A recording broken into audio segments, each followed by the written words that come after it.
ಕವನ ರಾಜಕಾರಣ ವಿಶೇಷ ಕಾರ್ಯಕ್ರಮಕ್ಕೆ ಸ್ವಾಗತ. ನಾನು ಸೌಮ್ಯ ಹೆಗಡೆ. ಚುನಾವಣಾ ಕಣದಲ್ಲಿ ರಾಜ್ಯ ರಾಜಕಾರಣ ಪಾಲಿಟಿಕ್ಸ್ ಪರಮಾನ್ನಕ್ಕೆ ಒಂಚೂರು ಹಾಸ್ಯದ ಒಗ್ಗರಣೆ, ಕವನ ಮತ್ತು ಕಾರ್ಟೂನು. ಇದುವೇ ಈ ಹೊತ್ತಿನ ವಿಶೇಷ. ಕಾರ್ಟೂನು, ಕವನ, ರಾಜಕಾರಣ.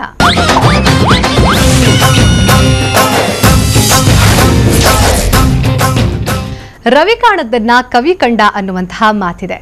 ಕವಿಯ ಕವನಗಳಿಗೆ ನಿಲುಕದ ಭಾವನೆಗಳು ಕೆಲವೊಮ್ಮೆ ಕಲಾವಿದನ ಕುಂಚದಲ್ಲಿ ಮಾತ್ರ ಅರಳುತ್ತವೆ. ದಿನ ಬೆಳಗಾದ್ರೆ ಸಾಕು, ಟಿವಿ ಪರದೆ, ನ್ಯೂಸ್ ಪೇಪರ್ಗಳ ಮುಖಪುಟದಲ್ಲಿ ಕಾಣಿಸಿಕೊಳ್ಳೋ ರಾಜಕಾರಣಿಗಳು ನಿಮ್ಮ ಕಣ್ಣಿಗೆ ಕಾಣುವ ರೀತಿಗೂ ಕವಿ, ಕಲಾವಿದ, ಸಾಹಿತಿಗಳ ಕಲಾತ್ಮಕ ಆಲೋಚನೆಗಳಲ್ಲಿ ಕಾಣಿಸಿಕೊಳ್ಳೋದಕ್ಕೂ ಬಹುಶಃ ಅಜಗಜಾಂತರದ ವ್ಯತ್ಯಾಸ ಇದೆ.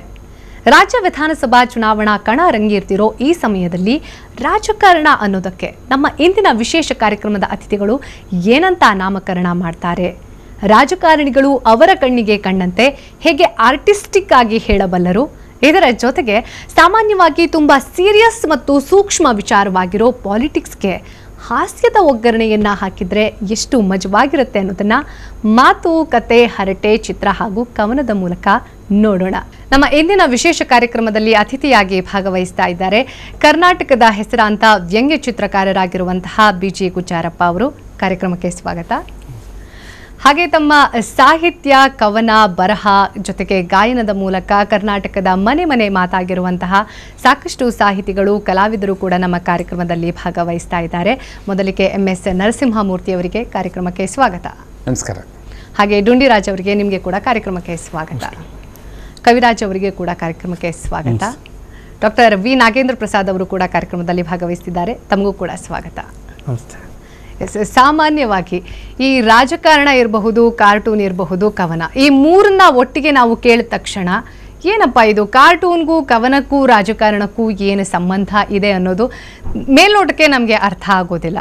ಯಾಕೆಂತಂದರೆ ಈ ಕಾರ್ಟೂನ್ ಇರಬಹುದು, ಕವನ ಬರೆಯೋದಿರಬಹುದು, ಗಾಯನ ಮಾಡೋದಿರಬಹುದು, ಇದು ಮೂರೂ ಕೂಡ ಒಂದು ಕಲೆಗೆ ಸಂಬಂಧಿಸಿದ್ದು. ರಾಜಕಾರಣ ಅಂದ ತಕ್ಷಣ ಒಂದು ಸೀರಿಯಸ್ ಇಶ್ಯೂ, ಸೂಕ್ಷ್ಮ ವಿಷಯ, ಎಷ್ಟು ಅಳೆದು ತೂಗಿ ಮಾತಾಡಿದ್ರೂ ಕೂಡ ಸಾಕಾಗಲ್ಲ. ಸೊ ಈ ರೀತಿ ಕವನ, ಕಾರ್ಟೂನ್ ಮತ್ತು ರಾಜಕಾರಣ ಅಂದ ತಕ್ಷಣ ಇನ್ನೇನು ಚುನಾವಣೆ ಹೊಸ್ತಿಲಲ್ಲಿ ಕೂಡ ನಾವಿದ್ದೀವಿ. ಅಂಥ ಸಂದರ್ಭದಲ್ಲಿ ನಿಮಗೆ ರಾಜಕಾರಣ ಅಂದ ತಕ್ಷಣ ಏನು ನೆನಪಾಗತ್ತೆ? ರಾಜಕಾರಣ ಅಂದ್ರೇ ಒಂಥರ ಕಾರ್ಟೂನ್ ಇದ್ದಾಗೆ. ಶಂಕರ್ ಸ್ವೀಕ್ಲಿ ಅಂತ ಒಂದು ಮ್ಯಾಗ್ಝಿನ್ ಮುಂಚೆ ಬರ್ತಾ ಇತ್ತು. ಅದು ಕೇವಲ ರಾಜಕೀಯಕ್ಕೇ ಮೀಸಲಾದ ಒಂದು ಪತ್ರಿಕೆ. ಅದರಲ್ಲಿ ಬರ್ತಾ ಇದ್ದ ನೆಹರು ಕಾಲದದ್ದು ಪತ್ರಿಕೆ. ಏನು ಎಂತೆಂಥ ಕಾರ್ಟೂನುಗಳು ಅಂತ, ಅದು ಆ ಕ್ಯಾರಿಕೇಚರ್ಸ್ ಇತ್ತಲ್ಲ, ಅದು ಅದ್ಭುತವಾಗಿ ಜನ ರಂಜಿಸ್ತಾ ಇತ್ತು. ವ್ಯಕ್ತಿಯನ್ನು ಇದ್ದಂತೆ ತೋರಿಸಿದ್ರೆ ಅದು ಕೇವಲ ಚಿತ್ರವಾಗುತ್ತೆ. ಆದರೆ ಕ್ಯಾರಿಕೇಚರ್ ಬರೆದಾಗ ಅದು ಎಲ್ಲರಿಗೂ ಅಪ್ಯಾಯಮಾನವಾಗಿರುತ್ತೆ. ಹೀಗಾಗಿ ಮನುಷ್ಯನ ಕ್ಯಾರಿಕೇಚರ್ ಥರ ತೋರಿಸೋದೇ ಒಳ್ಳೆಯದು ಅಂತ ನನ್ನ ಅಭಿಪ್ರಾಯ. ಡುಂಡಿರಾಜ್ ಅವರು ಏನು ಹೇಳ್ತೀರಾ? ವ್ಯಂಗ್ಯಚಿತ್ರ ಮತ್ತು ಈ ಕವಿತೆಗಳು ಒಂದೇ ರೀತಿಯದು ಅಂತ ನನ್ನ ಭಾವನೆ. ಚಿತ್ರಕಾರ ಗೆರೆಗಳ ಮೂಲಕ ಅವನ ಅನಿಸಿಕೆಗಳನ್ನು ಹೇಳ್ತಾ ಇರ್ತಾನೆ, ನಾವು ಪದಗಳ ಮೂಲಕ ಹೇಳ್ತೀವಿ. ಇಬ್ಬರಲ್ಲೂ ಒಂದು ಒಳನೋಟ ಇರುತ್ತೆ. ಈ ರಾಜಕಾರಣದ ಯಾವುದೋ ಒಂದು ವಿಷಯವನ್ನು ಅವನು ಭಾಳ ಸೂಕ್ಷ್ಮವಾಗಿ ನೋಡಿ ಅದನ್ನು ಗೆರೆಗಳ ಮೂಲಕ ಹೇಳಿದರೆ, ನಾವು ಪದಗಳ ಮೂಲಕ ಹೇಳೋ ಪ್ರಯತ್ನ ಮಾಡ್ತೀವಿ. ಅಷ್ಟೇ ವ್ಯತ್ಯಾಸ. ಇಬ್ಬರಲ್ಲೂ ಒಂದು ದರ್ಶನ ಇರುತ್ತೆ ಅಂತ ನನಗನ್ಸುತ್ತೆ. ಹಾಗೆ ಕವಿರಾಜ್ ಅವರೇ, ನೀವು ಸಾಮಾನ್ಯವಾಗಿ ಹಾಡುಗಳ ಮೂಲಕ ಮಾತ್ರ ಎಲ್ಲದನ್ನು ಅರ್ಥೈಸಿಕೊಳ್ಳೋ ಜೊತೆಗೆ ಅದನ್ನೇ ಇಂಟ್ರಾಕ್ಟ್ ಮಾಡುವಂತಹ ಒಂದು ಹವ್ಯಾಸವನ್ನು ರೂಢಿಸಿಕೊಂಡು ಬಂದವರು. ರಾಜಕಾರಣ ಅಂದ ತಕ್ಷಣ ನಿಮಗೆ ಏನು ನೆನಪಾಗುತ್ತೆ? ರಾಜಕಾರಣ ಅಂದ ತಕ್ಷಣ ನನಗೆ ನೆನಪಾಗೋದು ಒಂದು ವಿಚಿತ್ರವಾದ ಕ್ಷೇತ್ರ ಇದು. ಎಲ್ಲರೂ ಬೈತಾ ಇರ್ತಾರೆ, ಬಟ್ ಎಲ್ಲರೂ ಅವ್ರ ಹತ್ರನೇ ಹೋಗಿ ಬಗ್ತಾರೆ. ಸೊ ಎಲ್ಲ ಗೇಮ್ಗಳಿಗಿಂತ ನಾವು ಬಹಳ ಆಟಗಳು ನೋಡ್ತೀವಿ. ಇದು ಒಂಥರ ಅಂತರ್ಗಾಮಿಯಾಗಿ ನಡೆಯುವಂಥ ಬಹಳ ವಿಚಿತ್ರವಾದ ಗೇಮ್ ಇದು. ಇಲ್ಲಿ ಭಾಳ ಟ್ರಿಕ್ಸ್ ಬೇಕು. ಪೊಲಿಟಿಕ್ಸ್ ಅಂತ ಏನು ಹೇಳ್ತೀವಿ, ಇದಕ್ಕೆ ಪೊಲಿಟ್ರಿಕ್ಸ್ ಅಂದರೆ ಭಾಳ ಸೂಕ್ತ ಅನಿಸುತ್ತೆ. ತುಂಬ ಟ್ರಿಕ್ಸ್ ಬೇಕಿಲ್ಲಿ. ನಾಗೇಂದ್ರ ಪ್ರಸಾದ್ ಅವರು ಏನು ಹೇಳ್ತೀರಾ? ನನಗೆ ರಾಜಕಾರಣಿಗಳನ್ನೆಲ್ಲ, ಅದರಲ್ಲೂ ಈ ಮಾಧ್ಯಮಗಳು ಹೆಚ್ಚು ಬಂದ ಮೇಲಂತೂ ಎಲ್ಲ ರಾಜಕಾರಣಿಗಳು ಕಾರ್ಟೂನ್ಗಳು ಕಂಡಂಗೆ ಕಾಣ್ತಾರೆ. ರಾಜಕಾರಣ ಅವರು ಉದ್ಧಾರವಾಗೋಕ್ಕೆ ಕಾರಣ, ಅವರು ಬಂಗ್ಲೆ ಕಟ್ಸೋಕೆ ಕಾರಣ, ಅವರು ಬೆಂಜಾಡಿ ಕಾರಲ್ಲಿ ಓಡಾಡೋಕ್ಕೆ ಕಾರಣ, ನಾವು ಬಡವರಾಗೇ ಇರೋಕ್ಕೆ ಕಾರಣ, ನಮಗೆ ಒಳ್ಳೆ ಶಿಕ್ಷಣ ಸಿಗದೇ ಇರೋಕ್ಕೆ ಕಾರಣ, ಕಾನೂನು ವ್ಯವಸ್ಥೆ ಹದಗೆಡೋಕ್ಕೆ ಕಾರಣ.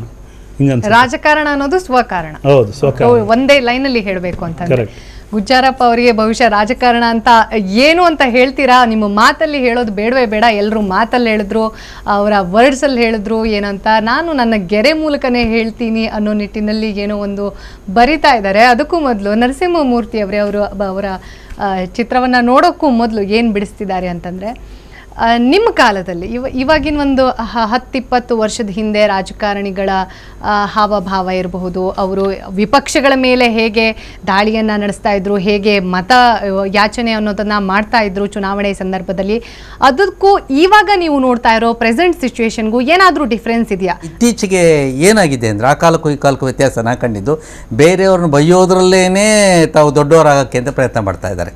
ಇನ್ನೊಬ್ಬನ ಬೈಯೋದ್ರಲ್ಲಿ ನಾವು ಯಾವತ್ತೂ ದೊಡ್ಡವರಾಗಕ್ಕೆ ಸಾಧ್ಯ ಇಲ್ಲ ಅಲ್ವೇ? ಹೀಗಾಗಿ ಅದೊಂದು. ಎರಡನೇದು ಆಮಿಷಗಳು, ವಿಪರೀತ ಆಮಿಷಗಳು. ನೀವು ಓಟು ಕೊಟ್ಟರೆ ಏನೇನು ಆಗುತ್ತೆ, ಏನೇನು ನಿಮಗೆ ಕೊಡ್ತೀವಿ ಅಂತ ಅದೊಂದು. ಆಗ ನಮ್ಮ ಕಾಲದಲ್ಲಿ ಕೆಲವೊಮ್ಮೆ ನಂಗೆ ನೆನಪಿದೆ, ದೀಪ ಇಟ್ಟುಬಿಟ್ಟು ದೀಪದ ಮೇಲೆ ಆಣೆ ಮಾಡಿಸ್ಕೊಳ್ಳೋರು. ದೀಪದ ಮೇಲೆ ಖಂಡಿತವಾಗ್ಲೂ ನಿನಗೆ ಓಟ್ ಕೊಡ್ತೀನಿ ಅಂತ. ನಮ್ಮ ತಾಯಿಯವ್ರಿಗೆ ಹೀಗೇನೆ, ಅವರಿಗೆ ಯಾರೋ ಅಂದರು ಆಗ ನಮ್ಮ ಕಾಲದಲ್ಲಿ, ನಮ್ಮ ತಾಯಿಯವ್ರ ಕಾಲ ಅದನ್ನ ಇನ್ನೂ ಹಳೇದಲ್ವಾ, 3 ಜನ ಇಂಪಾರ್ಟೆಂಟ್ ಪಾರ್ಟಿಗಳು, ಅಮ್ಮ ನಿಮ್ಮ ಓಟು ನಮಗೆ ಕೊಡಿ ಅಂದರು. ಕೊಡ್ತೀನಪ್ಪ, ಪ್ರಮಾಣ ಕೊಡ್ತೀನಿ ಅಂತ ದೀಪ ಮುಟ್ಟಮ್ಮ ಅಂದರು. ಇನ್ನೊಂದು ಪಾರ್ಟಿ ಬಂತು, ನಿನಗೆ ಕೊಡ್ತೀನಪ್ಪ ಅಂದರು. 3ನೇದು ನಿಮಗೆ ಕೊಡ್ತೀನಪ್ಪ ಅಂದರು. ಹಾಗೆಲ್ಲ ಒತ್ತೋದಿತ್ತಲ್ಲ. ಆಮೇಲೆ ಅಮ್ಮ ಹೋಗಿ 3ವರ್ಗೂ ಒತ್ತು ಬಂದುಬಿಟ್ರು. 1 ಓಟ್ ಹಾಕಬೇಕು, 3ವರ್ಗೂ ಹಾಕಿದ್ರು. ಯಾಕಮ್ಮ ಹಿಂಗೆ ಮಾಡಿದೆ ಅಂದೆ. ಅಯ್ಯೋ ಎಲ್ಲರಿಗೂ ಹೇಳಿದ್ದೀನಪ್ಪ, ಪ್ರಮಾಣ ಮಾಡಿದ್ದೀನಿ, ಹಂಗೆ ಮಾಡಿದ್ರೆ ಹೆಂಗೆ ಅಂತ. ಸೊ 1 ಓಟ್ ಕೊಡೋ ಜಾಗ 3ವರ್ಗೂ ಕೊಟ್ಟರು. ಸೊ ಹೀಗೆಲ್ಲ ನಡೆದು ಹೋಗ್ತಿತ್ತಾಗ. ಈಗ ಹಂಗೆ ಆಗಲ್ಲ. ಈಗೆಲ್ಲ ಎಲೆಕ್ಟ್ರಾನಿಕ್ ಮಾಧ್ಯಮ ಆದ್ದರಿಂದ ಒತ್ತಿದ್ರೆ ಕೀ ಅಂದರೆ ಮುಗೀತು. ಜೊತೆಗೆ ಈ 3 ಅಭ್ಯರ್ಥಿಗಳು ನಂಗೆ ಯಾರು ಇಷ್ಟ ಇಲ್ಲ, ಇವ್ರು ಯಾರು ಯೋಗ್ಯತೆನೇ ಇಲ್ಲ ಅಂತ ಅನ್ಸುತ್ತೆ ಅಂದ್ರೆ ನೋಟಾ ಕೂಡ ಚಲಾಯಿಸಬಹುದು. ಡುಂಡಿರಾಜ್ ಅವರೇ, ನೀವು ಮೊದಲೇ ಬಾರಿಗೆ ಈ ರೀತಿ ಎಲೆಕ್ಷನ್ನಲ್ಲಿ ವೋಟ್ ಹಾಕಿದಾಗ ನಿಮಗೆ ಯಾವ ರೀತಿಯ ಅನುಭವ ಆಯಿತು? ಏನಾದರೂ ಇನ್ಸಿಡೆಂಟ್ ಇನ್ನೂ ನೆನಪಿದೆಯಾ? ನಿಜ. ಆವಾಗ ನಮ್ಮಲ್ಲಿ ನಾವು ಒಂದು ಬದಲಾವಣೆ ತರಬೇಕು, ಯುವ ನಾಯಕರಿಗೆ ವೋಟ್ ಹಾಕಬೇಕು ಅಂತ ನಾವೆಲ್ಲ ಯುವಕರಾಗಿದ್ವಿ. ಯುವ ನಾಯಕರಿಗೆ ನಮಗೆ ಯುವ ನಾಯಕತ್ವ ಬೇಕು, ಈ ಮುದುಕರದ್ದೆಲ್ಲ ಕಾರ್ಬಾರ್ ಸಾಕು ಅಂತ ಭಾಳಷ್ಟು ಪ್ರಚಾರ ನಡೀತಾ ಇತ್ತು.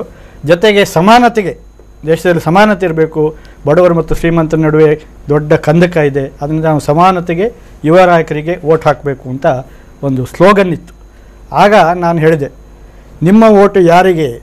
ನಮ್ಮ ಓಟು ಸಮಾನತೆಗೆ, ಯುವ ನಾಯಕರಿಗೆ. ನಿಮ್ಮ ಓಟು ಯಾರಿಗೆ? ನಮ್ಮ ಓಟು ಸಮಾನತೆಗೆ, ಯುವ ನಾಯಕರಿಗೆ. ನಿಮ್ಮ ಓಟು ಯಾರಿಗೆ?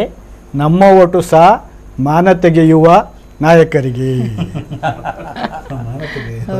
ಹಾಗಾಗಿ ನಮಗೆ ಅಲ್ಲಿ ಆಯ್ಕೆಯೇ ಇಲ್ಲ. ನಮ್ಮ ಕವಿರಾಜ್ ಭಾಳ ಚೆನ್ನಾಗಿ ಹೇಳಿದರು, ಎಲ್ಲದಕ್ಕೂ ಕಾರಣ ರಾಜಕಾರಣ ಅಂತ. ಮತ್ತು ರಾಜಕಾರಣ ಹಾಗಾಗೋದಕ್ಕೆ ನಾವೇ ಕಾರಣ. ಅದನ್ನು MS ಹೇಳಿದರು, ನಾವು ಆಮಿಷಕ್ಕೆ ಒಳಗಾಗಬಾರ್ದು ಅಂತ. ಅದನ್ನು 2 ಸಾಲಲ್ಲಿ ನಾನು ಅವ್ರ ಮಾತಿಗೆ ಸಮ್ಮತಿ ಹೀಗೆ ಹೇಳ್ತೀನಿ. ಆಮಿಷಕ್ಕೆ ಒಳಗಾಗದೆ ಹಾಕಬೇಕು ಓಟನ್ನು, ಆಮಿಷಕ್ಕೆ ಒಳಗಾಗದೆ ಹಾಕಬೇಕು ಓಟನ್ನು, ತಿರಸ್ಕರಿಸಬೇಕು ಹೆಂಡ ಚಿಕನ್ನು ಮಟನ್ನು, ಯೋಚಿಸಿ ಒತ್ತಿ ಮತಯಂತ್ರದ ಬಟನ್ನು. ಕುಕ್ಕರ್ ಒಂದು ಬಿಟ್ಬಿಟ್ರಲ್ಲ, ಕುಕ್ಕರು ಅದು ಸೀರೆ ಪಂಚೆ ಎಲ್ಲ ನಿಮ್ಮ ಇಲಾಖೆ. ಅದಕ್ಕೆ ಬರುತ್ತೆ, ಆಮಿಷ ಒಡ್ಡಿದವರಿಗೆ ಸಾರ್ ನಿಮಗೆ ಓಟು ಅನ್ನಿ, ಅವ್ರು ಕೊಟ್ಟಿದ್ದೆಲ್ಲ ಕುಡೀರಿ ತಿನ್ನಿ. ಆಮಿಷ ಒಡ್ಡಿದವರಿಗೆ ಸಾರ್ ನಿಮಗೆ ಓಟು ಅನ್ನಿ, ಅವ್ರು ಕೊಟ್ಟಿದ್ದೆಲ್ಲ ಕುಡೀರಿ ತಿನ್ನಿ, ಇನ್ನು ಕೆಲವೇ ದಿನ ಇವೆ ಬಾಕಿ, ಓಟ್ ಮಾತ್ರ ಒಳ್ಳೆಯವ್ರಿಗೆ ಹಾಕಿ. ಕುಕ್ಕರ್ ಇಸ್ಕೊಳ್ಳಿ, ಲಿಕ್ಕರ್ ಇಸ್ಕೊಳ್ಳಿ, ಚಕ್ಕರ್ ಹಾಕದೆ ಓಟ್ ಹಾಕಿ, ಆಮಿಷ ಒಡ್ಡಿದವರಿಗಲ್ಲ. ಸೊ ಇವತ್ತು ಎಲ್ರಿಗೂ ಹೇಳ್ತಾ ಇದ್ದು, ಎಲ್ಲ ಹೇಳ್ತಾರೆ, ಎಲ್ಲ ಕಡೆ ನಾನು ನೋಡ್ತಿದ್ದೀನಿ ಮಾಧ್ಯಮಗಳಲ್ಲಿ ಎಲ್ಲ ಇದು ಮಾಡಿ ಓಟ್ ಮಾತ್ರ ಮರಿಬೇಡಿ, ಆಮಿಷಕ್ಕೆ ಒಳಗಾಗಬೇಡಿ, ಇದು ನಾವು ಕೇಳ್ತಾನೆ ಬಂದಿದ್ದೀವಿ. ಬಟ್ ಪ್ರತಿ ಸಲ ಎಲೆಕ್ಷನ್ಗೆ ಮುಂಚೆ ನೀವೆಷ್ಟೇ ಸೆಕ್ಯೂರಿಟಿ ಟೈಟ್ ಮಾಡಿ, ಊರು ತುಂಬ ಹೆಂಡದ ಒಳೆ ಎಲ್ಲ ಹರಿತಾನೆ ಇರುತ್ತೆ, ಹಣ. ಅದು ಈಗ ಅದನ್ನು ನೋಡ್ತಾ ಇದ್ದಾಗ ನನಗೆ ನೆನಪಾಗುವುದು ನನಗೆ ಡೋಲು ತಮಟೆಗಳ ಅಬ್ಬರದ ಪ್ರಚಾರ. ಎಲೆಕ್ಷನ್ ಅಂತಂದರೆ 5 ವರ್ಷಕ್ಕೊಮ್ಮೆ ಬೀಳುವುದು ಜೀವ ಇದ್ದವರಿಗೆಲ್ಲ ನಮಸ್ಕಾರ. ಜೀವ ಇದ್ದವರಿಗೆಲ್ಲ ನಮಸ್ಕಾರ, ಒನ್ಸ್ ಇನ್ 5 years. ಓಟು ಕೊಡುವವರೆಗೂ ಮತದಾರ ಇಂದ್ರಚಂದ್ರ, ಚುಕ್ಕೆ ಇಟ್ಟ ಮೇಲೆ ಅವನು ಬತ್ತಿ ಇಲ್ಲದಲ್ಲ ಅಂದ್ರ. ಅದೇ ಇದರಲ್ಲಿ ನೋಡಿ, ಗುಜ್ಜಾರಪ್ಪನ ಚಿತ್ರದಲ್ಲಿ ಎಷ್ಟು ಚೆನ್ನಾಗಿ ತೋರಿಸಿದ್ದಾರೆ. ಎಲ್ಲಾ ಸೇರಿ ಅವನು ಒಂದು ಕಾಲು ಎಳಿತಾ ಇದ್ದಾರೆ, ಅವನ ಮತಗಟ್ಟೆಗೆ ಹೋಗ್ತಾ ಇದ್ದಾನೆ. ಎಲ್ಲ ಒಂದು ಮತಕ್ಕಾಗಿ ಎಷ್ಟು ಜನನಾಯಕರು ಕಾಲು ಹಿಡಿದಿದ್ದಾರೆ ನೋಡಿ. ಚುಕ್ಕೆ ಇಟ್ಟ ಮೇಲೆ ಅವನು ಬತ್ತಿ ಇಲ್ಲದ ಲಾಂದ್ರ ಖಂಡಿತವಾಗ್ಲು ಆಗೋಯ್ತು. 5 ವರ್ಷಕ್ಕೊಮ್ಮೆ ಆತ ಬರುತ್ತಾನೆ, ಕೈ ಮುಗಿಯುತ್ತಾನೆ, ಬಗ್ಗುತ್ತಾನೆ, ಬೇಡುತ್ತಾನೆ. ಕೈ ಮುಗಿಯುತ್ತಾನೆ, ಬಗ್ಗುತ್ತಾನೆ, ಬೇಡುತ್ತಾನೆ. ಒಮ್ಮೆ ಆರಿಸಿ ಕಳಿಸಿದರೆ ಕಾಣೆಯಾಗುತ್ತಾನೆ, ಕೊಳ್ಳೆ ಹೊಡೆಯುತ್ತಾನೆ, ರಾಜನಾಗುತ್ತಾನೆ. ಇಷ್ಟೇ ರಾಜಕಾರಣ. ಚುನಾವಣಾ ಪ್ರಚಾರದ ಬಗ್ಗೆನೇ ಇಷ್ಟೊಂದು ನಿಮಗೆ ನೆನಪುಗಳಿವೆ ಅಂತಂದರೆ ಅದ್ರದ್ದು ಮುಂದುವರಿದ ಭಾಗ ಏನೇನಿರುತ್ತೆ ಅಲ್ಲಿ ಕೂಡ ತುಂಬ ಐ ಆಮ್ ಶ್ಯೂರ್ ಅದು ಇನ್ನೂ ಇಂಟ್ರೆಸ್ಟಿಂಗ್ ಆಗಿರುತ್ತೆ ಅಂತಾನೆ ಅಂದ್ಕೊಳ್ಳೋಣ. ಕಾರ್ಯಕ್ರಮವನ್ನು ಮುಂದುವರಿಸೋಣ. ಅದಕ್ಕೂ ಮುನ್ನ ಒಂದು ಪುಟ್ಟ ವಿರಾಮ. ನಂತರ ಕಾರ್ಟೂನು, ಕವನ, ರಾಜಕಾರಣ ವಿಶೇಷ ಕಾರ್ಯಕ್ರಮಕ್ಕೆ ಮತ್ತೊಮ್ಮೆ ಸ್ವಾಗತ. ಸಾಕಷ್ಟು ಜನರಲ್ಲಿ ಒಂದು ಕ್ಯೂರಿಯಾಸಿಟಿ ಇತ್ತು, ನನಗೆ ಈ ಸತಿ ಟಿಕೆಟ್ ಸಿಗಬಹುದಾ ಸಿಗಬಾರ್ದಾ ಅಂತ. ಸೊ ಅದಕ್ಕೆ ಒಂದು ಪ್ರಸ್ತುತವಾಗಿರುವಂಥ ಒಂದು ರೇಖಾಚಿತ್ರವನ್ನು ಬಿಡಿಸಿದ್ದಾರೆ ಗುಜ್ಜಾರಪ್ಪ ಅವರು. ಖಂಡಿತವಾಗ್ಲೂ ತುಂಬ ಚೆನ್ನಾಗಿದೆ. ಟಿಕೆಟ್ ಅಂತ ಮೂರೂ ಪಕ್ಷಗಳಲ್ಲಿ ಸಾಕಷ್ಟು ಜನ ಅಭ್ಯರ್ಥಿಗಳು ಆಕಾಂಕ್ಷೆಯನ್ನು ವ್ಯಕ್ತಪಡಿಸ್ಕೊಂಡಿದ್ರು. ಎಷ್ಟೋ ಜನರಿಗೆ ಟಿಕೆಟ್ ಸಿಗಲಿಲ್ಲ ಅನ್ನೋ ಕಾರಣಕ್ಕೆ ಪಕ್ಷದಿಂದ ಪಕ್ಷಕ್ಕೆ ಹಾರೋದು ಯಾವಾಗಲೂ ಇದ್ದಿದೆ. ಅಂಥ ಸಂದರ್ಭದಲ್ಲಿ ಈ ರೀತಿ ಪಕ್ಷದಿಂದ ಪಕ್ಷಕ್ಕೆ ಹಾರೋದಿರಬಹುದು, ಅಥವಾ ಟಿಕೆಟ್ ಸಿಗುತ್ತೆ ಅಂತ ತುಂಬ ಎಕ್ಸ್ಪೆಕ್ಟೇಷನ್ ಇಟ್ಕೊಂಡು ಆಮೇಲೆ ಟಿಕೆಟ್ ಸಿಗದೇ ಇದ್ದಂಥ ಸಂದರ್ಭದಲ್ಲಿ ಹತಾಶೆ ಆಗೋದಿರತ್ತಲ್ಲ, ಆ ರಾಜಕಾರಣಿಗಳ ಒಂದು ಮನಸ್ಥಿತಿ ಹೇಗಿರಬಹುದು ಅಂತ ಕವನದ ಮೂಲಕ ಹೇಳ್ಬೋದಾ? ನೋಡಿ, ನಮ್ಮ ಗುಜ್ಜಾರಪ್ಪನವರ ಅವ್ರ ಚಿತ್ರ ಅಲ್ಲ, ಅವ್ರು ಬರೆದಿರೋ ಚಿತ್ರ. ಟಿಕೆಟ್ಗಾಗಿ ಜೊಲ್ಲು ಸುರಿಸ್ತಾ ಇರುವ ನಾಯಕರು, ಅದು ನಾಯಕರು ನಾಯನ್ನ ನೆನಪಿಸ್ತಾ ಇದ್ದಾರೆ ಅನಿಸ್ತಾ ಇದೆ ನನಗೆ. ನಾಯಿ ಕೂಡ ಜೊಲ್ಲು ಸುರಿಸುತ್ತೆ ಆಹಾರಕ್ಕಾಗಿ.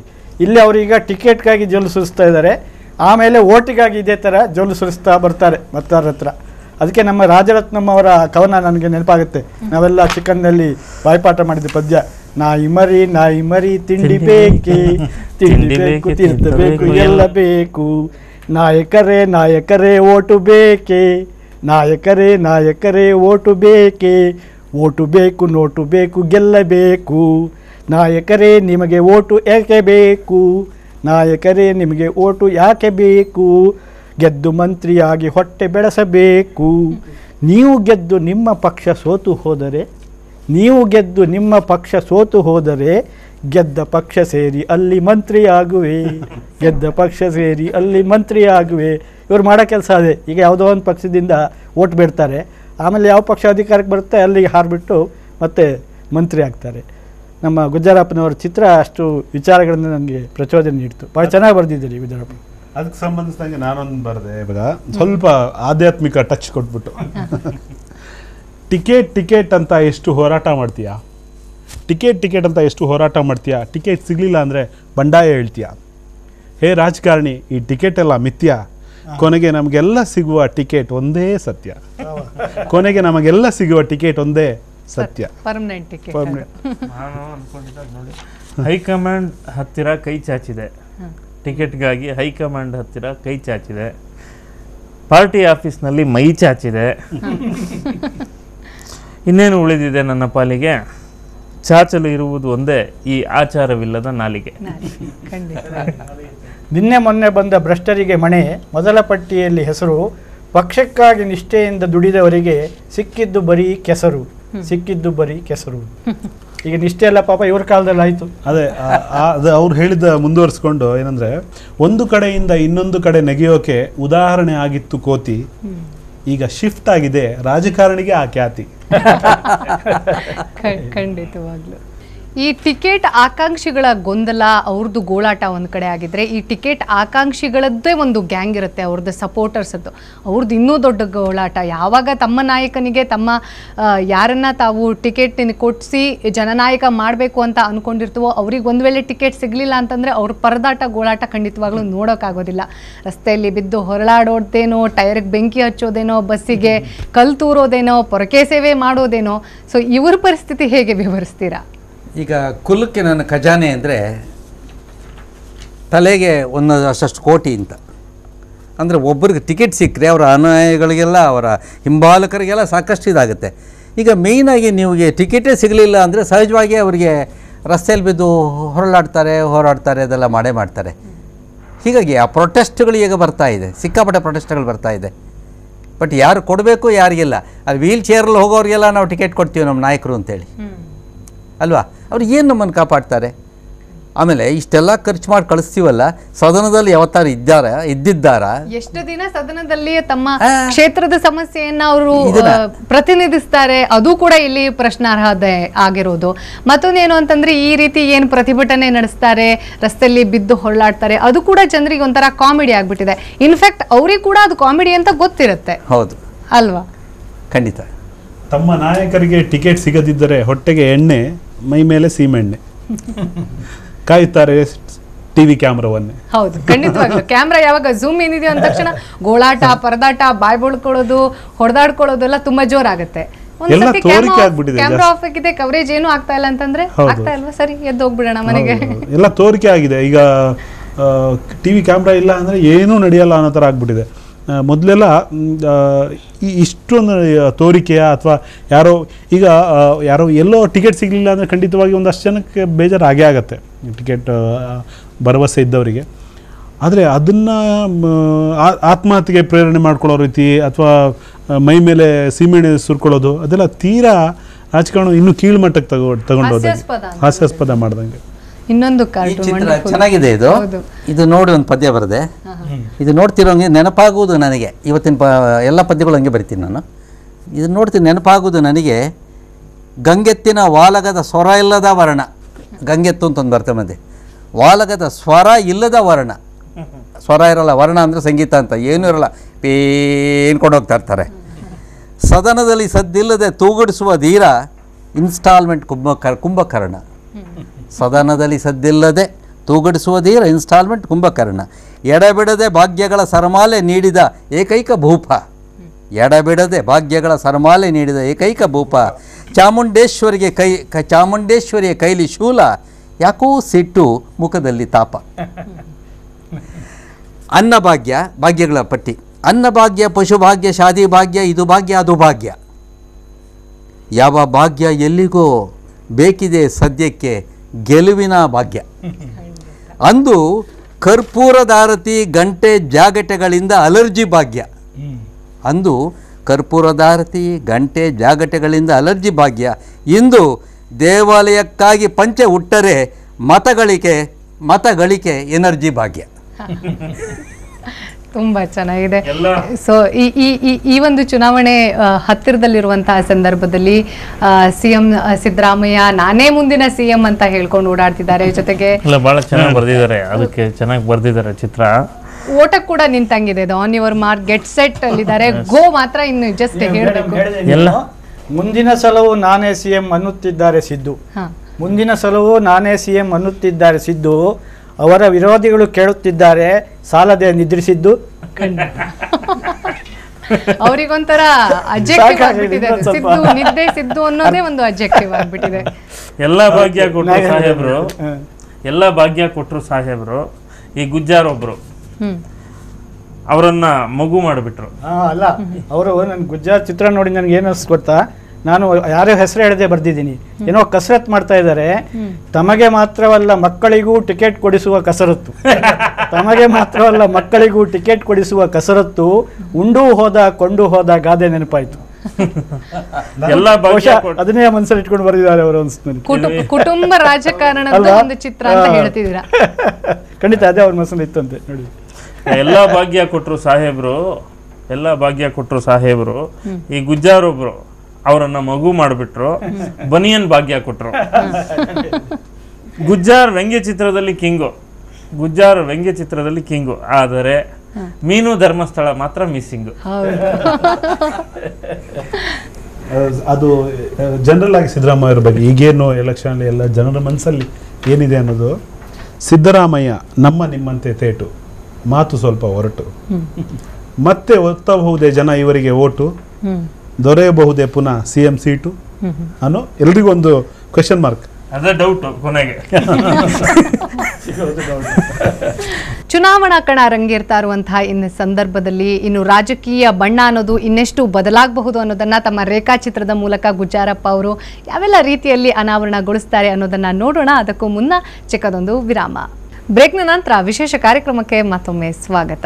ಕಾರ್ಟೂನ್ಗೆ ಸಂಬಂಧಪಟ್ಟ ಹಾಗೆ ನಿಮ್ಗೆ ಏನ್ ಅನ್ಸುತ್ತೆ? ನಾನು ಹಾಂ, ದೇವೇಗೌಡರು ಅದು ಕೀಲು ಕುದುರೆ ಮೇಲೆ ಕೂತಿದ್ದಾರೆ ಅಂತ ಅನ್ಕೋಬೋದು. ಅಂದರೆ ಅವರೇ ಕುಣಿಬೇಕಾದ ಕುದುರೆ. ಅದಕ್ಕೊಂದು ಪದ್ಯ ಈ ಥರ ಬರ್ಕೊಂಡೆ. ಕೀಲು ಕುದುರೆಯ ಮೇಲೆ ಶೋಕ ಸಂಗೀತದ ಪಿಟೀಲು ವಾದ್ಯ, ಶೋಕ ಸಂಗೀತದ ಪಿಟೀಲು ವಾದ್ಯ, ರೈತ ದುಡಿದು ದಣಿದು ಬೆಳೆದ ರಾಗಿ ಮುದ್ದೆಯೂ ಖಾದ್ಯ. ರೈತ ದುಡಿದು ದಣಿದು ಬೆಳೆದ ರಾಗಿ ಮುದ್ದೆಯೂ ಖಾದ್ಯ. ಮುದ್ದೆ ತಿಂದರೆ ಕೆಂಪು ಕೋಟೆಯಲ್ಲಿ ಧ್ವಜ ಹಾರಿಸಲು ಸಾಧ್ಯ. ಮುದ್ದೆ ತಿಂದರೆ ಕೆಂಪು ಕೋಟೆಯಲ್ಲಿ ಧ್ವಜ ಹಾರಿಸಲು ಸಾಧ್ಯ. ಇವರ ಸಲಹೆ ಇಲ್ಲವಾದರೆ ಲೋಕಲ್ ಚುನಾವಣೆಯೂ ಅಸಾಧ್ಯ ಅಂತ ದೊಡ್ಡಗೌಡರು. ಚಿಕ್ಕಗೌಡ್ರ ಬಗ್ಗೆ, ಕುದುರೆಯ ಮೇಲಿದ್ದರೂ ತಾವೇ ಕುಣಿಯಬೇಕು ಕಟಕಟ. ಅದು ಕುಣಿಯಲ್ಲ, ಅದು ನಾವು ಕುಣಿಬೇಕು, ಕಟ್ಕಟ ಅಂತ ನಾನು ಕುಣಿಬೇಕು. ಕುದುರೆಯ ಮೇಲಿದ್ದರೂ ತಾವೇ ಕುಣಿಯಬೇಕು ಕಟಕಟ, ಗಾಳಿ ಬೀಸುವ ದಿಕ್ಕು ಗೊತ್ತಿವರಿಗೆ ಹಾಯಿ ದೋಣಿಯ ಪಟಪಟ. ಯಾವ ಕಡೆ ಗಾಳಿ ಬೀಸುತ್ತೆ ಅಂತ. ಗ್ರಾಮ ವಾಸ್ತವ್ಯದ ಹರಿಕಾರ, ಎಲ್ಲೆಲ್ಲೋ ಮಲಗಿ ಎದ್ದು ಬಂದ ನಟ, 2020 ಮ್ಯಾಚಲ್ಲಿ ಬ್ಯಾಟಿಂಗ್ ಮುಗಿಸಿದರೂ ಫೀಲ್ಡಿಂಗ್ ಮಾಡಲಾರೆ ಎಂಬುದೇ ಇವರ ಹಠ. ಆ ಕಾರಣಕ್ಕೆ ಮ್ಯಾಚ್ ರದ್ದಾಯಿತು ಅಷ್ಟೇ. ಇವ್ರು ಬಿಡಿಸಿ ಚಿತ್ರ ನೋಡಿದಾಗ ನನಗೆ ಮೋಸ್ಟ್ಲಿ ಅದಕ್ಕೆ ಟೈಟ್ಲ್ ಏನನ್ಸ್ತು ಅಂದರೆ ಮಣ್ಣಿನ ಮಗ ಮತ್ತು ಅವ್ರ ಮಗ ಅಂತ ಟೈಟ್ಲ್ ಕೊಡ್ಬೋದು ಅಂತ. ಮಣ್ಣಿನ ಮೊಮ್ಮಗ. ಏನು ಬರ್ಕೊಂಡೆ ಅಂದರೆ ಅದೇ ನಮ್ಮ ಮಣ್ಣಿನ ಮಗ, ದೇಶದ ನೊಗ ಹೊತ್ತ ಮೊದಲ ಕನ್ನಡಿಗ, ಆಗಬಹುದೇ ಈ ಬಾರಿ ಮುಖ್ಯಮಂತ್ರಿ ಅವರ ಮಗ. ಇನ್ನು ದೇವೇಗೌಡರ ಥರ ಸ್ವಲ್ಪ ನಾನು ಮಾತಾಡ ಟ್ರೈ ಮಾಡ್ತೀನಿ ಅವಾಗವಾಗ. ಕವಿರಾಜ್ ಅವ್ರು ಬರೇ ಕವಿಗಳಷ್ಟೇ ಅಲ್ಲ, ಯಾವಾಗಲೂ ಮಿಮಿಕ್ರಿ ರಾಜರು ಕೂಡ. ನನ್ನ ಹೆಂಡತಿಗೆ ಮಾತ್ರ ಗೊತ್ತು ನಾನು ಈ ಥರ ಮಿಮಿಕ್ರಿ ಮಾಡ್ತೀನಿ, ಯಾರಿಗೂ ಗೊತ್ತಿಲ್ಲ. ಕುಮಾರಣ್ಣವರು ಇರಪ್ಪ, ನಾನು ಹೇಳ್ತೀನಿ, ಕುಮಾರಣ್ಣವರು ಚನ್ನಪಟ್ಟಣದಿಂದ ಸ್ಪರ್ಧಿಸ್ತಾರೆ. ಅವರ ಹೊರತಾಗಿ ನಮ್ಮ ಕುಟುಂಬದಿಂದ ಅಲ್ಲಿಗೆ ಬರ್ತೀನಿ ಇರಪ್ಪ. ಈಗ ಮಾಡ್ತಾರೆ ಸುಮ್ಮನೆ, ನಾನು ಯಾರಿಗೆ ಗೊತ್ತಿಲ್ಲ ಇದು ಇಡೆಂಟ್ ಅದಷ್ಟು ಮಾಡ್ತೀನಿ. ತುಂಬಾ ತುಂಬಾ ಈಸಿ. ಮಲ್ಲಿಕಾರ್ಜುನ್ ಖರ್ಗೆ ಅವ್ರದ್ದು. ಕಾಂಗ್ರೆಸ್ ಪಕ್ಷ 128 ಸ್ಥಾನಗಳಿಗೆ 182 ಸ್ಥಾನಗಳಿಗೆ ನಾವು ಟಿಕೆಟ್ ಹಂಚಿಕೆ ಮಾಡಿದ್ದೀವಿ. ಟಿಕೆಟ್ ಹಂಚಿಕೆ ಅಂದ ಮೇಲೆ ಅಲ್ಲಿ ಗೊಂದಲಗಳು ಎಲ್ಲ ಪಕ್ಷಗಳಲ್ಲೂ ಇರುತ್ತೆ. ಅದನ್ನು ಹೈಕಮಾಂಡ್ ತೀರ್ಮಾನ ಮಾಡುತ್ತೆ. ಈ ಬಾರಿ ತುಂಬಾ ಚೆನ್ನಾಗಿತ್ತು. ಯಡಿಯೂರಪ್ಪರದ್ದು ಸ್ವಲ್ಪ ಟ್ರೈ ಮಾಡ್ತೀನಿ, ಜಾಸ್ತಿ ಡೈಲಾಗ್ಸ್ ಇಲ್ಲದೆ. ಅವ್ರದ್ದು ಹೋಗ ಹೆಂಗಿರುತ್ತೆ ಅಂತ ಆ್ಯಕ್ಚುಲಿ ಮಾಡಬೇಕು.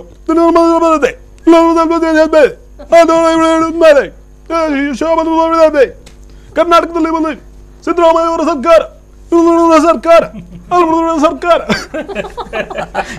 ಈ ಹೋಗ ಅವ್ರದ್ದು ಚಿತ್ರ ನೋಡ್ತಿದ್ದಾಗೆ ನಂಗೊಂದು ಅನಿಗವನ್ನ ನೆನಪಾಯ್ತು. ಅಲ್ಲಿ ಒಂದ್ಸರಿ ಬೆಳಗಾವಿಯಲ್ಲಿ ಅಕ್ರಮ ಗಣಿಗಾರಿಕೆ, ಇಲ್ಲೀಗಲ್ ಮೈನಿಂಗ್ ಬಗ್ಗೆ ಚರ್ಚೆ ನಡೀತಾ ಇತ್ತು. ಕಾಂಗ್ರೆಸ್ನವರು BJPಯನ್ನು ತೋರಿಸಿ ನೀವು ಮಾಡ್ತಾ ಇದ್ದೀರಿ ಅಂದರು, BJPಯವರು ಕಾಂಗ್ರೆಸ್ನವ್ರು ತೋರಿಸಿ ನೀವು ಮಾಡ್ತಾ ಇದ್ದೀರಿ ಅಂತ. ಇನ್ಯಾರೋ JDSನವರು ಮಾಡಲಿಲ್ವಾ ಅಂತ ತಕ್ಷಣ ನನಗೆ ಗೌಡ್ರು ನೆನಪಾಯಿತು. ಅವ್ರದ್ದೊಂದು ವಿಶಿಷ್ಟವಾದ ಭಂಗಿ ಇದೆ, ಇವ್ರು ಮಾತಾಡೋ ಭಂಗಿ ತೋರಿಸಿದ್ರು, ಅವ್ರು ಕೂತ್ಕೊಂಡು ಯೋಚನೆ ಮಾಡೋ ಭಂಗಿ ಒಂದಿದೆ, ಹಿಂಗೆ ಅದ್ರ ಬಗ್ಗೆ ಬರೆದೆ ನಾನು. ಅಕ್ರಮ ಗಣಿಗಾರಿಕೆ ಮಾಡದವರು ಯಾರು, ಎಲ್ಲಿದ್ದಾರೆ ತೋರಿಸಿ. ಅಕ್ರಮ ಗಣಿಗಾರಿಕೆ ಮಾಡದವರು ಯಾರು, ಎಲ್ಲಿದ್ದಾರೆ ತೋರಿಸಿ. ಮಾಜಿ ಪ್ರಧಾನಿ ಗೌಡರು ಮಾಡುತ್ತಾರೆ ಗಣಿಗಾರಿಕೆ, ಮೂಗಲ್ಲಿ ಬೆರಳು ತೂರಿಸಿ ಅಂತ. ಆಮೇಲೆ ಕುಮಾರಣ್ಣನ ಬಗ್ಗೆ ಬಿಟ್ಟರೆ ಸರಿ ಹೋಗಲ್ಲ, ಅದು ನಮ್ಮ MSN ಹೇಳಿದರೆ ಮುಂದುವರಿಕೆ. ಅದು ಕುಮಾರಣ್ಣನ ತಕ್ಷಣ ನೆನಪಾಗೋದು 2020 ಕ್ರಿಕೆಟು. ಟಾಸ್ ಗೆದ್ದು ಕುಮಾರಣ್ಣ ಮೊದಲು ಬ್ಯಾಟಿಂಗ್ ಪಡೆದ, ಸಖತ್ತಾಗಿ ಬ್ಯಾಟು ಬೀಸಿ 4 ಸಿಕ್ಸರ್ ಹೊಡೆದ, ಎದುರಾಳಿಗೆ ಬ್ಯಾಟ್ ಕೊಡದೆ ವಿಕೆಟ್ ಕಿತ್ಕೊಂಡು ನಡೆದ ಅಂತ. ಮಕ್ಕಳು ಆಡ್ತಾರೆ ನೋಡಿ ಕ್ರಿಕೆಟ್.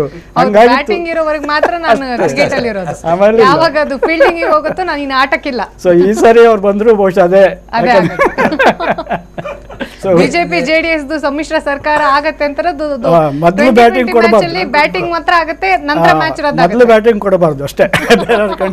ಯಡಿಯೂರಪ್ಪ ಅವ್ರ ಗದೆ ಹಿಡಿದು ಯಾವುದೋ ಯುದ್ಧಕ್ಕೆ ನಾನು ಹೇಳ್ಬಿಡ್ಲ, ಯಡಿಯೂರಪ್ಪನವರೇ ನಿಮಗೆ ಯಾಕೆ ಇಷ್ಟು ದೊಡ್ಡ ಗದೆ, ಯಡಿಯೂರಪ್ಪನವರೇ ನಿಮಗೆ ಯಾಕೆ ಇಷ್ಟು ದೊಡ್ಡ ಗದೆ, 70 ಮನೆಯಲ್ಲಿ ಇದ್ದರೆ ಆ ಗದೆ. ಹಿಂದ್ಗಡೆ ಒಂದು ಮುಖವಾಡ ತರನೋ ಅಥವಾ ಹಿಂದ್ಗಡೆ ಅವ್ರನ್ನೇ ಹೋಲುವಂತ ಒಂದು ರುಂಡದ ಆಕೃತಿಯನ್ನು ಕೂಡ ಬರ್ದಿದ್ದಾರೆ. ಏನದು ಒಳಾರ್ಥ ಏನಿರ್ಬೋದು? ವಂಶ ಪಾರಂಪರ್ಯ ಆಡಳಿತನ ಏನ ಗುಜಾರಪ್ಪನವ್ರೆ? ಏನಂದ್ರೆ ಪ್ರೊಜೆಕ್ಷನ್ ಮಾಡ್ಕೊಳ್ಳೋದು, ಏನಂದ್ರೆ ಕಟ್ಔಟ್ ಇದು. ನೋಡಿ ಹಿಂದ್ಗಡೆ ಸ್ಟ್ಯಾಂಡ್ ಇದೆ ನೋಡಿ, ಇಲ್ಲಿ ಸ್ಟ್ಯಾಂಡ್ ಇದೆಯಲ್ಲ, ಇದು ಕಟ್ಔಟ್ ಅವರೇ ಪ್ರೊಜೆಕ್ಟ್ ಮಾಡ್ಕೋತಾ ಇರೋದು.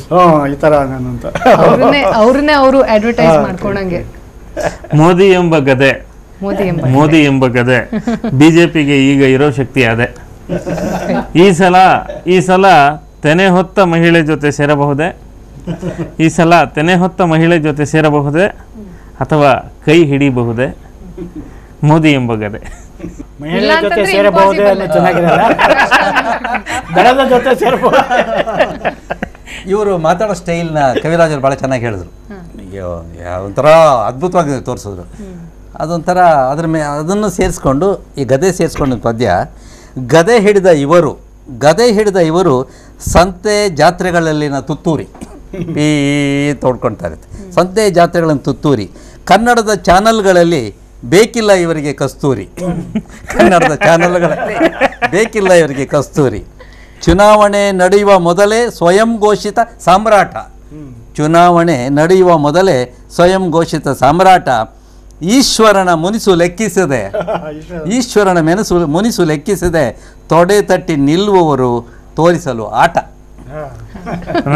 ಆದ್ರೆ ಈಶ್ವರನ ಮುನಿಸಿಗೆ ಈಗ ಅಮಿತ್ ಶಾ ಬಂದು ಒಂದು ಇದ್ರ ಹಾಕಿದ್ರಲ್ಲ, ಮುಲಾಮ್ ಹಾಕಿದ್ರಲ್ಲ, ಭಾಯಿ ಮಾಡಿ ಹೋದ್ರಲ್ಲ.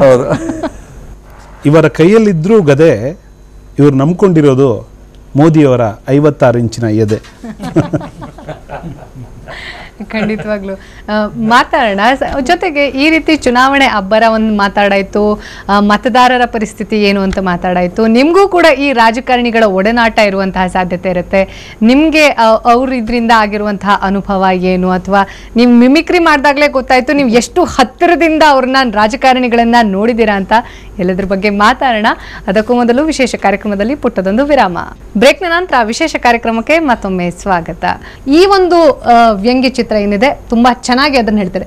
ಕರ್ನಾಟಕ ಅನ್ನೋದು ಒಂದು ಪ್ಲೇಟು, ಎಲ್ಲರೂ ಕೂಡ ನನಗಬೇಕು. ಇವನರ್ವ ಮೋದಿ ಬಿಡ್ತಾ ಇಲ್ಲ ನಮಗೆ ಕರ್ನಾಟಕದಲ್ಲಿ ಹಾದಿ ಅಂತ. ಸೊ ಅವರು ನಮಗೆ ಕವಿರಾಜ್ ಹೇಳಿದಾಗೆ ರಾಷ್ಟ್ರೀಯ ಪಕ್ಷಗಳನ್ನು ಅಷ್ಟು ಸುಲಭವಾಗಿ ನಾವು ದೂರ ಮಾಡ್ಲಿಕ್ಕೆ ಆಗಲ್ಲ. ಕರ್ನಾಟಕದಂಥ ರಾಜ್ಯದಲ್ಲಿ ಭಾಳ ಹಿಂದಿನಿಂದಲೂ ಕಾಂಗ್ರೆಸ್ ಆಗಲಿ, BJP ಆಗಲಿ, ಜನತಾ ದಳ ಆಗಲಿ ಭಾಳ ಬಲವಾಗಿ ಬೇರೂರಿದಂಥವು. ಅವುಗಳನ್ನು ಅಷ್ಟು ಇವತ್ತಿಗೂ ಎಷ್ಟೋ ಜನ ಇಂದಿರಾ ಗಾಂಧಿ ಬದುಕಿದ್ದಾರೆ ಅಂತ ಅಂದುಕೊಂಡ ಜನ ಇದ್ದಾರೆ. ಇಲ್ಲ, ಪಕ್ಷಾತೀತವಾಗಿ ಯೋಚನೆ ಮಾಡಿ ಹೇಳೋದಾದರೆ 2 ಕವಿತೆ ಹೇಳಕ್ಕೆ ಇಷ್ಟಪಡ್ತೀನಿ ನಾನು. ಒಂದು, ಈಗ ಏಪ್ರಿಲ್ನಲ್ಲಿ ಪ್ರಚಾರ, ಮೇ ಈ ಬಿರು ಬೇಸಿಗೆಯಲ್ಲಿ ಚುನಾವಣೆ ನಡೀತಾ ಇದೆ. ಬೆವರುತ್ತಿದ್ದಾರೆ ಎಲ್ಲ ನಾಯಕರು ಚುನಾವಣೆಯ ಕಾವಿಗೆ, ಬಸವೊಡೆದು ಶರಣಾಗುತ್ತಿದ್ದಾರೆ ಮಠಾಧೀಶರ ಕಾವಿಗೆ. ಅವರೆಲ್ಲ ಸುಧಾರಿಸ್ಕೊಳ್ಳಿ. ನಾವು ಮತದಾರ ಏನು ಮಾಡಬೇಕಪ್ಪ ಅಂತ ಕೇಳಿದರೆ, ನಮ್ಮ ಗಣತಂತ್ರವನ್ನು ನಾವು ಗೆಲ್ಲಿಸಬೇಕು. ಯಾವ ಪಕ್ಷವನ್ನು ಗೆಲ್ಲಿಸ್ತೀನಿ ಅನ್ನೋದಕ್ಕಿಂತ ಮುಖ್ಯವಾಗಿ ಗಣತಂತ್ರ ಗೆಲ್ಲಿಸಬೇಕು ಅಂತಂದರೆ ನಮ್ಮ ಪ್ರತಿಶತ ಮತದಾನ ಜಾಸ್ತಿ ಆಗಬೇಕು. 10 ಕಾವಿಗೆ ಗಣತಂತ್ರಕ್ಕೆ ಚುನಾವಣೆಗೆ ಏನು ಸಂಬಂಧ ಅಂತ ಕೇಳಿದರೆ, ಗಣತಂತ್ರದ ಪಾಯಸಕ್ಕೆ ಚುನಾವಣೆ ಸಕ್ಕರೆ, ಗಣತಂತ್ರದ ಪಾಯಸಕ್ಕೆ ಚುನಾವಣೆ ಸಕ್ಕರೆ, ಮತದಾನದ ತುಪ್ಪ ಬೆರೆಸಿ ಯೋಗ್ಯರನ್ನೇ ಆರಿಸಿ. ಗಣತಂತ್ರದ ಪಾಯಸಕ್ಕೆ ಚುನಾವಣೆ ಸಕ್ಕರೆ, ಮತದಾನದ ತುಪ್ಪ ಬೆರೆಸಿ ಯೋಗ್ಯರನ್ನೇ ಆರಿಸಿ, ಹೆಮ್ಮೆಯಿಂದ ಎಲ್ಲರಿಗೂ ಬೆರಡ ಮಸಿ ತೋರಿಸಿ ಅಂತ. ಅದ್ರ ಬಗ್ಗೆ ನಾವು ಹೆಚ್ಚು ಜನರಿಗೆ ಹೇಳಬೇಕಾಗಿದೆ. ಯಾಕಂದರೆ ಇವರೆಲ್ಲರ ಬಂಡವಾಳ ನಮಗೆ ಗೊತ್ತಿದೆ, ಆದರೆ ನಾವು ಮತದಾನದಿಂದ ದೂರ ಉಳಿದೆ ಯೋಗ್ಯರನ್ನೇ ಆರಿಸುವ ಕಡೆಗೆ ನಮ್ಮ ಗಮನ ಹರಿಲಿ ಅಂತ ಅಲ್ಲಿ ಪ್ರಮುಖವಾಗಿ ಮೋದಿಯವರ ಚಿತ್ರ ಸೆಂಟ್ರಲ್ ಇದೆ ಅಲ್ಲಿ. ಸೊ ಮೋದಿ ಮಾತಿನ ಬಗ್ಗೆ ಎಲ್ಲ ಹೇಳ್ತಾರಲ್ಲ, ಮೋದಿಯ ಮಾತಲ್ಲಿದೆ ಯಕ್ಷಗಾನದ ಚೆಂಡೆ ಮದ್ದಳೆಯ ಕುಣಿತ. ಮೋದಿ ಮಾತಲ್ಲಿದೆ ಯಕ್ಷಗಾನದ ಚೆಂಡೆ ಮದ್ದಳೆಯ ಕುಣಿತ, ಎಲ್ಲಿಗೆ ಎಷ್ಟು ಬೆಣ್ಣೆ ತುಪ್ಪ ಬೇಕೆಂಬುದು ಗೊತ್ತಿದೆ ರಾಜಕೀಯ ಗಣಿತ. ಮೈಕು ಸಿಕ್ಕರೆ ಸಾಕು ಧುಮ್ಮಿಕ್ಕುವ ಸ್ವಚ್ಛ ಭಾರತದ ಮಂತ್ರ. ಮೈಕು ಸಿಕ್ಕರೆ ಸಾಕು ಧುಮ್ಮಿಕ್ಕುವ ಸ್ವಚ್ಛ ಭಾರತದ ಮಂತ್ರ. ಕಪ್ಪು ಹಣ ಕುಳಗಳಿಗೆ ಎದೆ ನಡುಕ ಉಡಿದಾರಕ್ಕೆ ಗಾಳಿ ಹನುಮನ ಯಂತ್ರ. ಖಂಡಿತವಾಗ್ಲೂ ನಾನು ಗುಜ್ಜಾರಪ್ಪ ಅವರನ್ನ ಕೇಳಲೇಬೇಕು. ಸೊ ಇಷ್ಟು ಚೆಂದಾಗಿ, ಇಷ್ಟು ಅದ್ಭುತವಾಗಿ, ಇಷ್ಟು ನಿಖರವಾಗಿ ರಾಜಕೀಯ ನಾಯಕರನ್ನ, ಅವರ ಹಾವಭಾವಗಳನ್ನು ನೀವು ಸೆರೆ ಹಿಡಿಯೋಕ್ಕೆ ಬಲ್ಲರು ಅಂತಂದಮೇಲೆ ನೀವು ಎಷ್ಟು ಡೀಪ್ ಆಗಿ ಅವರನ್ನು ಅರ್ಥ ಮಾಡ್ಕೊಂಡಿರಬಹುದು. ಜೊತೆಗೆ ಈ ಒಂದು ರೀತಿಯಲ್ಲಿ ರಾಜಕಾರಣಿಗಳ ವ್ಯಂಗ್ಯ ಚಿತ್ರವನ್ನೇ ನಾನು ನನ್ನ ಹವ್ಯಾಸ ಅನ್ನೋದನ್ನ ವೃತ್ತಿಯನ್ನಾಗಿ ಮಾರ್ಪಾಡಿಸಿಕೊಳ್ಬೇಕು ಅಂತ ನಿಮಗೆ ಹೇಗೆ ಹೊಳಿತು? ಈ ರಾಜಕಾರಣಿಗಳ ಬಗ್ಗೆ ಹೇಳಬೇಕಾದ್ರೆ ನಮಗೂ ಅವ್ರಿಗೂ ತುಂಬ ದೂರ ಇರ್ತೀವಿ. ಏನಂದರೆ ಅವ್ರ ಫೋಟೋಗಳು ನೋಡಿ ನಾವು ಸ್ಕೆಚ್ ಮಾಡಿ ಅಭ್ಯಾಸ ಆಗಿರುತ್ತೆ. ಅದೇ ಸಾಮಾನ್ಯರ ಚಿತ್ರ ಮಾಡಬೇಕಾದ್ರೆ ತುಂಬ ಕಷ್ಟ ಆಗುತ್ತೆ. ಯಾಕಂದರೆ ನಾವು ಎಲ್ಲೋ ಒಂದು ಸರ್ತಿ ನೋಡ್ತೀವಿ ಅಥವಾ 2 ಸರ್ತಿ ನೋಡ್ತೀವಿ. ಆದರೆ ರಾಜಕಾರಣಿಗಳದ್ದು ಹಾಗಲ್ಲ. ನೋಡಿ ಕಣ್ಮುಚ್ಕೊಂಡ್ರೂ ಅವ್ರದ್ದು ಒಂದು ಚಿತ್ರ ಮಾಡ್ಬೋದು, ಅಷ್ಟು ಸುಲಭವಾಗಿ ಬಂದುಬಿಟ್ಟಿರುತ್ತೆ. ಯಾಕಂದರೆ ಮಾಡಿರ್ತೀವಲ್ಲ ಸುಮಾರು ಸರ್ತಿ. ನನಗೆ ತುಂಬ ಇಷ್ಟ ಆಗಿದ್ದೇನೆಂದರೆ ಅದ್ಭುತವಾಗಿ ಕವನಗಳನ್ನು ರಚಿಸಿದ್ರು, ಅದು ಸ್ಪಾಟಲ್ಲೇ. ಅದು ನನಗೆ ತುಂಬ ಆಶ್ಚರ್ಯ ಆಗಿತ್ತು. ಒಬ್ಬೊಬ್ರದ್ದು ಒಂದೊಂದು ಶೈಲಿನಲ್ಲಿದ್ದು ಕವಿತೆಗಳು. ಅದೇ ಆಶ್ಚರ್ಯ ಆಗಿದೆ. 2 ನಿಮಿಷದಲ್ಲಿ ಇಷ್ಟು ಚೆನ್ನಾಗಿ ಬರೆದ್ರಲ್ಲ, ನಮಗೂ ಅದೇ ಆಶ್ಚರ್ಯ ಆಗ್ತದೆ. ಎಲ್ಲರೂ ಬರ್ದ್ರಿ, ಎಲ್ಲ ವಿತ್ ಕಾನ್ಸೆಪ್ಟ್. ಜೊತೆಗೆ ನಮ್ಗೆ ಇವ್ರು ಯಾರು ಅಂತ ಕೇಳುವಂತಹ ಪ್ರಮೇಯ ಇರಲಿಲ್ಲ.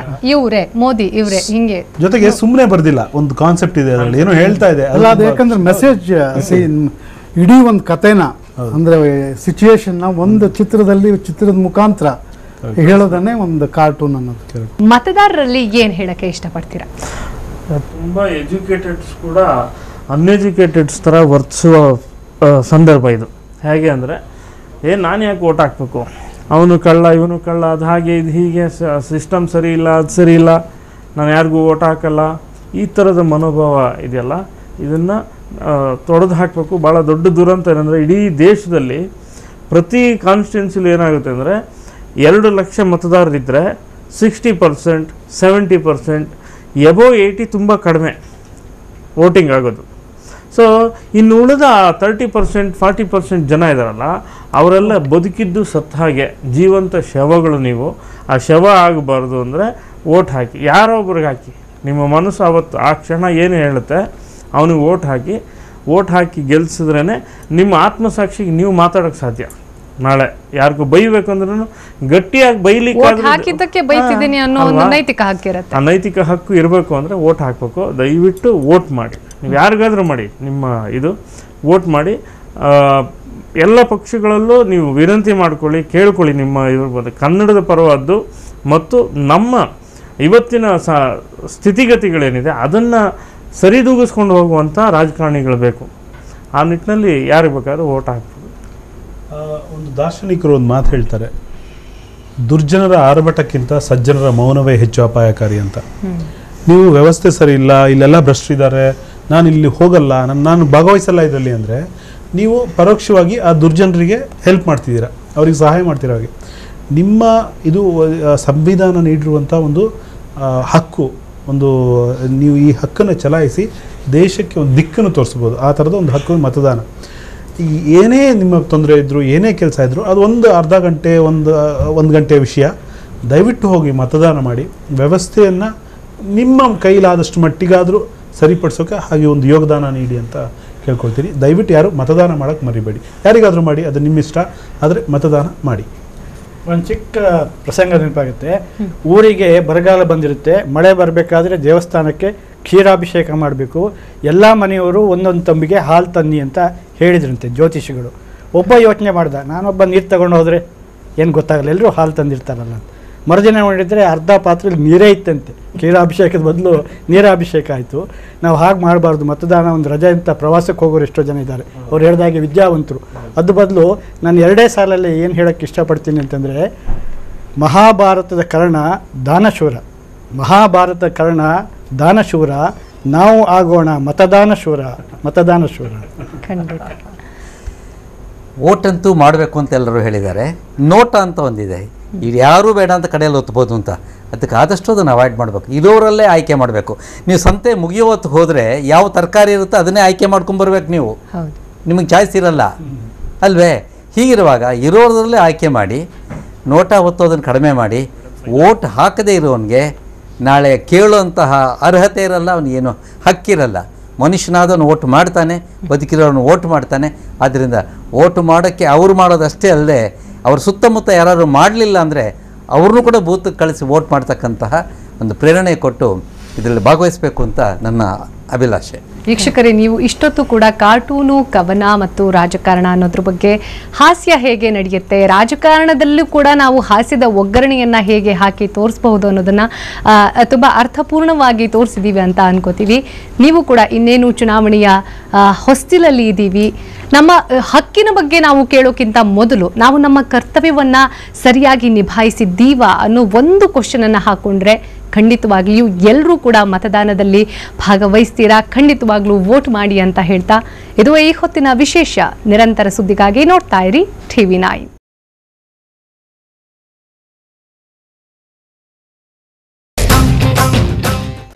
TV9 Kannada YouTube channel subscriber ಸಂಖ್ಯೆ ಬರೋಬ್ಬರಿ 1 ಮಿಲಿಯನ್ ದಾಟಿದೆ. ಪ್ರೋತ್ಸಾಹಿಸಿದ ತಮ್ಗೆಲ್ರಿಗೂ ಕೂಡ ಹೃತ್ಪೂರ್ವಕ ವಂದನೆಗಳು. ಹಾಗೆ ನ್ಯೂಸ್ ಅಪ್ಡೇಟ್ಸ್ ಮತ್ತೆ ಪ್ರೋಗ್ರಾಮ್ಗಳಿಗಾಗಿ ಸಬ್ಸ್ಕ್ರೈಬ್ ಆಗಿ ಬೆಲ್ ಐಕಾನ್ ಅನ್ನು ಕ್ಲಿಕ್ ಮಾಡಿ.